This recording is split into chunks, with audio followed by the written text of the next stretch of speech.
World is certainly recognizing yoga. The United Nations offers yoga resources on its coronavirus portal section on wellness. The WHO mentions yoga as a means to improve health in its Global Action Plan on Physical Activity 2018 to 2030. More active people for a healthier world is their goal. UNICEF says kids can practice many yoga poses without any risk and get the same benefits that adults do in terms of increased flexibility and fitness, mindfulness, and relaxation. So, when we hear the word yoga, we all know it's a union of self and supreme power, Atma and Paramatma.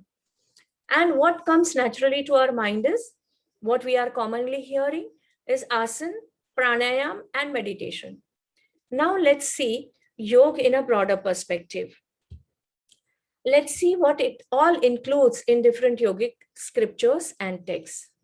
So, most commonly heard type of yoga is Ashtanga Yoga, or you may call it as the Raja Yoga, which is given by Maharshi Patanjali in Yoga Sutras.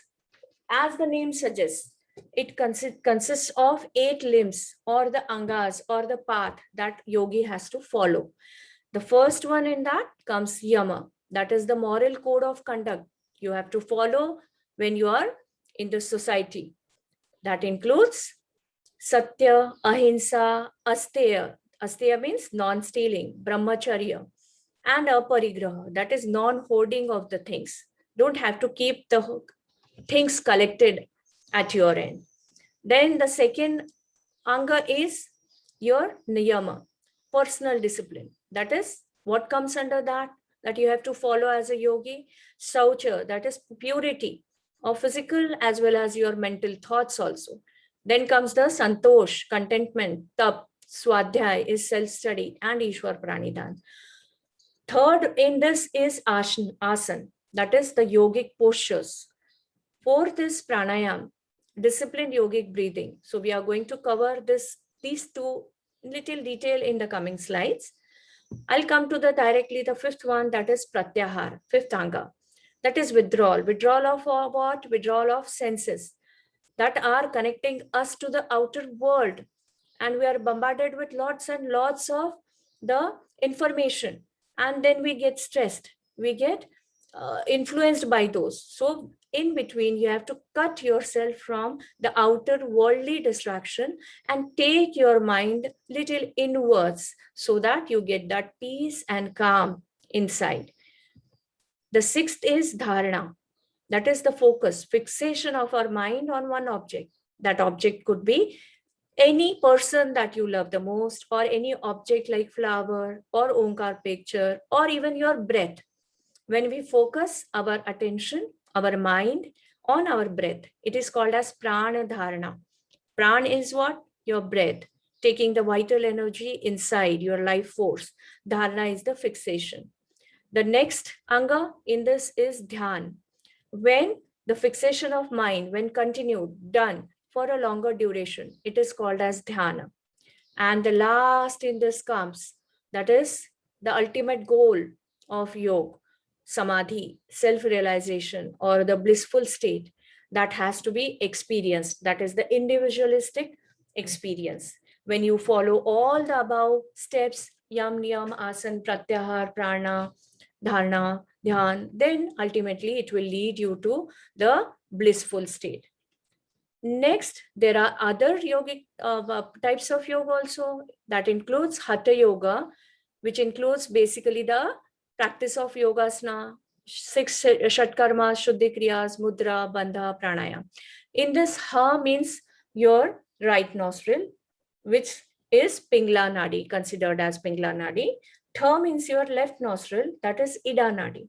So Hatha together means balance of right and left, that is sympathetic and parasympathetic nervous systems. So that is giving you the overall balance into your personality. Here bandhas, as you see, they are nothing but the energy locks.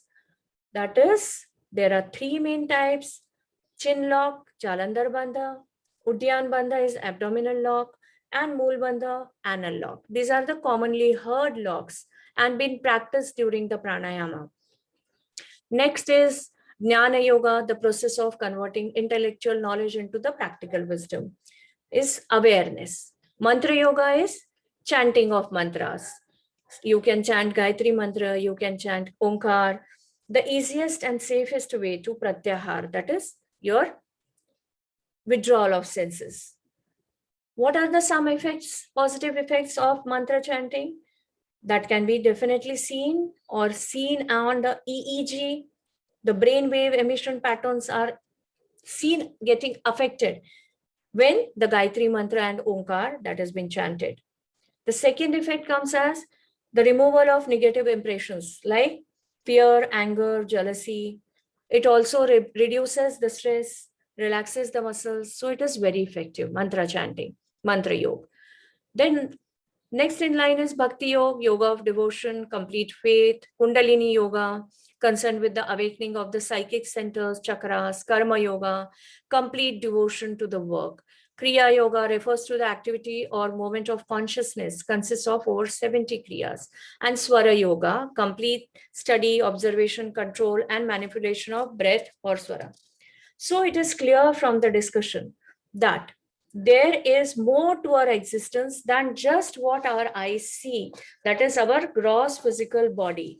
So what we are going to see next is the Panchakoshas. That is in yoga, basically the human body is called as Pinda.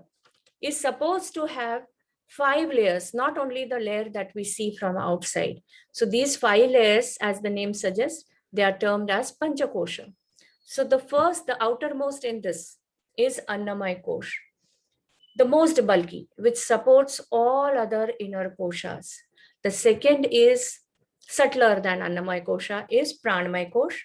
It is the reservoir of vitality. Then comes the Manomaya Kosh, where the thoughts and feelings are generated.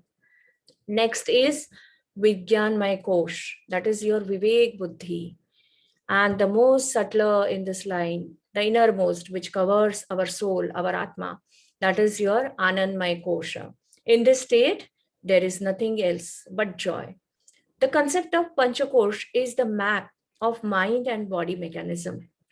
It helps us to understand the root cause of all the diseases. So, in order to take care of Annamaya Kosh, you have to lead a clean life. Then open your energy centers to nourish your Pranamaya Kosh. Then venture into new ideas to feed or please your Manomaya Kosha. Eliminate your quest for knowledge to nurture Vijnanmaya Kosh. And deepen your perspective and widen your view to experience joy. That is the Anandmaya Kosh. Now let's see how this all is related to yoga, all this Panchakosha, its connection with our yoga. So, the relationship of Ashtanga Yoga and Hatha Yoga with Panchakoshas, as is given by Maharishi Patanjali. The first asana and shatkarmas keep Annamaya Kosh in good health. Also, as this kosh depends on the food intake, it is important that you eat with awareness. So our yogic advice would be less eating and intermittent fasting, which will give a little relaxed time for your digestive system. And then whatever energy is getting depleted will be used up in building your immunity. The next is Pranamaya Kosh, which can be regulated by the practice of pranayam. It can be kept balanced. Pran, that is the vital energy, should be rhythmic and in harmony with the physical body, that is the outer body. So it connects our body and mind. So our yogic advice would be slow breathing. Your breathing should be slower because your breath is the direct implication that shows the state of your mind. So if you control your breath, you can in a way control your mind. So if these two layers, Annamaya Kosh and Pranamaya Kosh, if they are not controlled, it is impossible to achieve the higher consciousness or go to the Anandmaya Kosh. Next is Manomaya Kosh. It can be regulated by Yama, Niyama, Pratyahar, as we discussed earlier, and the Bandhas.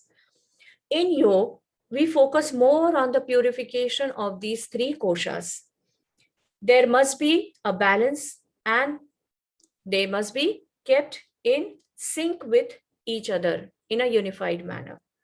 So here, our yogic advice would be worry less, think less, act more. Any imbalance here in these three koshas hinders here in Manomaya kosha.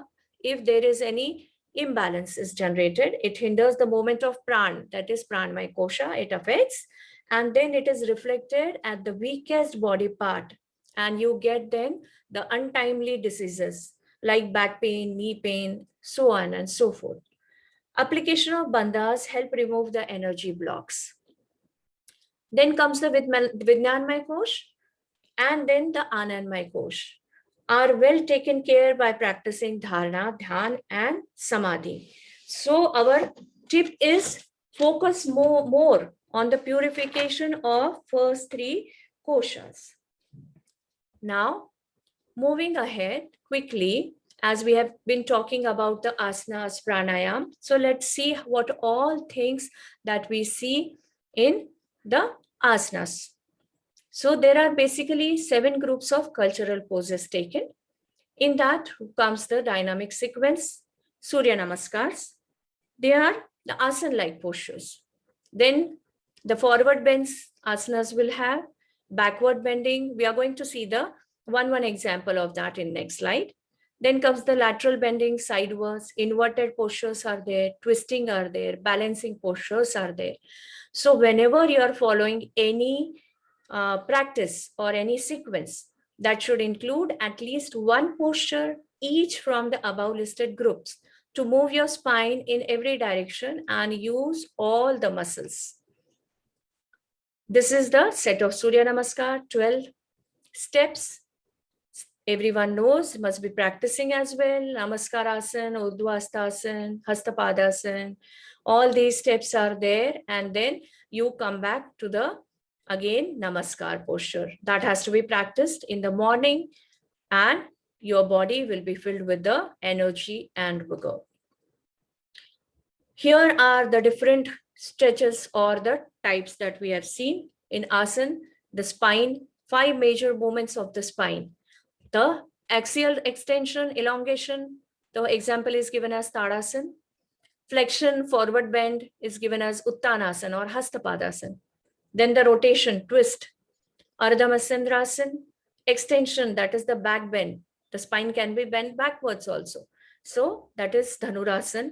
Then we have the lateral, that is on the sides, side bending, Trikonasana. And then we also can have the inverted poses, Sarvangasana, Viprit Karni, Shirshasana. So all these things, the inverted poses, they are very beneficial in the venous blood flow. Okay. Next is coming to the next section, that is pranayam. Breathing techniques are the pranayams. There are over 50 pranayamic techniques. Those which are commonly followed are listed below. The most popularly known as is Anulom Vilom. Everyone knows alternate nostril breathing. That is very effective to balance your right and left angas, that is your parasympathetic and sympathetic nervous system. Then comes the Bhramari, bee's breath. The vibrations reach to the brain in Bhramari pranayam and give good massage, and then inactive centers also get activated when you start practicing Bhramari. Bhramari, when you practice it at home at night, it is very effective for the sleeplessness. You will get a sound sleep after the practicing of Bhramari. Then is Surya Bhedan, Chandra Bhedan, breathing through one nostril and exhaling through the other. Kumbhak, that is breath retention, can be inside or outside. Udgit, mantra chanting in pranayam. Bhastrika, bellows breath. We have Shitali, Sitkari, Ujjari, Samavritti, equal breathing. Then we also have in breathing techniques, the Kriyas, that is Shwashan Marga Shuddhi. It clears the upper respiratory tract, cleansing, cleanses the nasal passages. We have Kapal Bhati, that is cleanses the sinus cavities. The strokes when given in Kapal Bhati, those are active strokes, active exhalations. What happens? They The strokes in the abdomen puts pressure at the spine and activate neuron connections. It is very good for the memory boosting, especially for children. Then we also have the Agnisar. So whenever we have to practice pranayam, before that, if you practice drushtis, that is Nasagra drushti, looking at the tip of your nostril, or the Bhrumadhya drushti, looking at the between the eyebrows, and the Jatru drushti, that is towards your shoulders, right and left. So that helps you to focus more and the benefits of pranayama will be increased. Along this line of asana and pranayama, let's go further. Let's discuss or learn quickly for the mudras that can be used during the pranayam and meditation. Mudras are powerful tools for healing. They are hand gestures used in pranayam and meditation, and they stimulate different parts of the body and affect the flow of energy positively. We have listed few here. Vishnu Mudra, that is used to alternate the breath through the nostrils during Nadi Shodhan, alternate nostril breathing. In this mudra, the right hand is used as it is associated with giving, while the left is associated with receiving. Next, very commonly known is Jnana Mudra, used in either seated meditation or during Ujjayi Pranayam. The hands rest on the knees or thighs facing downwards. This gesture has a grounding effect on the mind. Here, the index finger and tip of the thumb, they are joined together. Then comes the Chin Mudra, used in seated meditation. The hands are placed on the knees with the palms facing up, has a subtle uplifting effect on the body and mind. There is you can see it is very common gesture like Jnana Mudra and Chin Mudra. In one, the hands are placed facing down, in other, it is placed facing upwards. Next, Chinmay Mudra. जो Chin Mudra है, उसी में if you curl your last 3 fingers inwards, you get the Chinmay Mudra, used in seated meditation. It is the gesture of awareness. Then comes Adi Mudra, useful in Shavasana, Chaitanyasana, at the end of the asana practice. It is the primal gesture, like a baby when it is born, has a soothing influence on the mind breathing. Brahma Mudra is used in pranayam. It is kept closer to the navel, near the groin, helps to stimulate a full breath in pranayamic practice as your shoulders get tucked in outwards at the back. Then Bhairavi Mudra and Bhairav Mudra, used in seated meditation for consciousness and manifestation. Now, as we are discussing about pranayam, asana, next come a very useful technique and can be done by one and all, irrespective of your age, your caste, creed, that is the meditation. Meditation, it is for our mental fitness. It looks after the health of the mind. It trains the mind to get more aware and get a healthy sense of perspective. Here we don't turn off our thoughts or feelings, but we become aware of them and we learn to observe them without passing any judgment. Meditation is a practical science, practical means for calming yourself as you become more aware of your thoughts, more aware of your feelings, for letting go of your biases and seeing what is openly and clearly keeps you in the present moment. What are the characteristics of meditation? Meditation is an individual practice, even if done in groups. If you are sitting in a group, but when you close your eyes, that means you are into a sense of withdrawal. You're looking inwards, so you're all alone. Meditation is often done with the eyes closed because we don't want to get distracted, but not always. Tartak is a kind of example you can give, which is done with the open eye style of meditation. Meditation usually involves bodily stillness, but there are always other ways also. Walking meditation is there, if you have heard.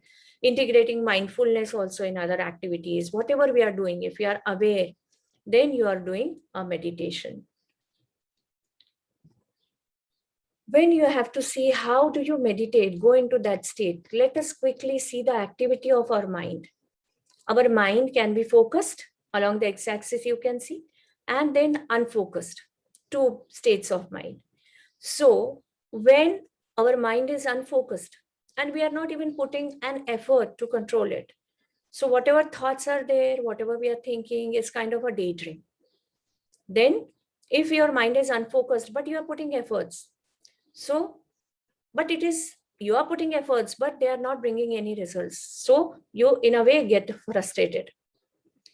Next is your mind is focused also, and you are putting also efforts. So like you study, so it is a concentration. You are well focused, yes. And then comes the state where your mind is focused and you are doing your work effortlessly. May it be your work, may it be your studies or your dhyan. Then that is there that you are in the state of meditation. So here the meditation happens when your mind is focused and you are doing it effortlessly, is called as meditation. What are the different benefits of meditation? It increases immunity. It helps us to weight control because we are aware what you are eating, what you are thinking. Then the stress is reduced. So weight control is there. Better sleep. You are a happy you. Releases stress. Improves your reaction time, your attention span as you're focused more. That it teaches you to appreciate your life. It boosts your memory. You learn to manage your times. And then the metabolism also, it takes care of that as well. So these are the different benefits that you can say of meditation. So here I come to the end of my presentation, giving you different concepts. I would like to stress here that yoga and yogic practices will work miraculously. The only thing is you have to do it, because if you are not bringing it in your practice, it will not be useful.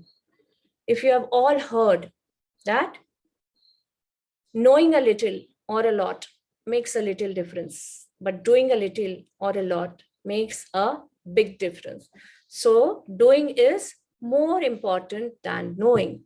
So from today, start, if you are not into actually a daily practice of yoga or asana or pranayam, start it today.